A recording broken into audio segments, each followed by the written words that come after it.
पशुपन्छीहरू बास बस्दैछन् तर बकुल्ला छ। बकुल्ला ढुकाई भन्ने त थाहा छ होला तपाईँहरूलाई होइन।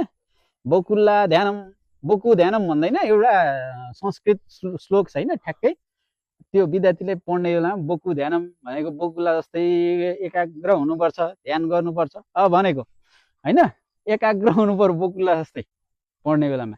बक्कु ध्यानम भनेको बकुल्लाले माछा ढुक्दा कस्तो एकाग्र हुन्छ होइन। ढुकिरहेको छ नि त घन्टौँसम्म हेरिबस्छ क्या। मैले पनि याद गरेको छु हेरिबस्छ होइन साथी हेरिबस्छ घन्टौँसम्म होइन। यसरी ढुकिरहेको हुन्छ अनि जब माछा देख्छ ट्वाक्क बनाउँछ क्या।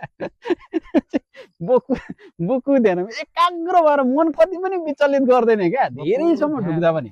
त्यो बोकु ध्यानम भनेको एकाग्र भएर चाहिँ ढुकिराख्ने अनि ठ्वाक्क बनाउँछ माछा देख्ने बित्तिकै अनि खान्छ। त्यो बकुल्ला पनि अहिले बास बस्दैछ त्यहाँनिर बास बस्न आइसक्यो किनभनेदेखि अब आँखा देख्दैन कहाँ कहाँ चर्नुपर्ने घुम्नुपर्ने जमातसँग हिँड्छ ऊ पर देख्न सक्नुहुन्छ। अलिअलि क्यामेरामा देखेँ कि देखेन केही अँध्यारो भइसक्यो।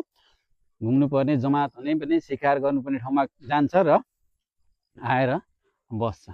र यसको अर्को विशेषता भनेको चाहिँ के छ भने यो बकुल्ला बसेको ठाउँमा एउटा जुत्ता नै बस्छ एक दुईवटा बस्दैन। कहिलेकाहीँ मात्रै एक दुईवटा मैले देखेको छु होइन। यस्तै बाँसघारीमा धेरै बस्छ बाँसघारी बाँसै मासु भएको ठाउँमा त्यो अथवा धेरै चाहिँ बाँसघारीमै बस्छ अनि त्यसपछि रुखहरूमा पनि बस्छ बस्नलाई त। तर यो बसेको ठाउँमा चाहिँ जमातै बस्छ क्या 100-150 वटा बस्छ अनि त्यसपछि तल हेर्नुपर्छ बसेको ठाउँमा तल चाहिँ पुरै साथी कस्तो हुन्छ एकचोटि भनिदिउँ त। कलर हुन्छ। कलर कस्तो खालको कलर? व्हाइट कलरको हुन्छ। व्हाइट कलर पुरै पेन्ट हुन्छ। व्हाइट कलरको पेन्ट भएको हुन्छ तल भनेको व्हाइट कलरको उसले चाहिँ 4 चिज फाल्दा चाहिँ व्हाइट कलरको चाहिँ फालेको हुन्छ मजाले।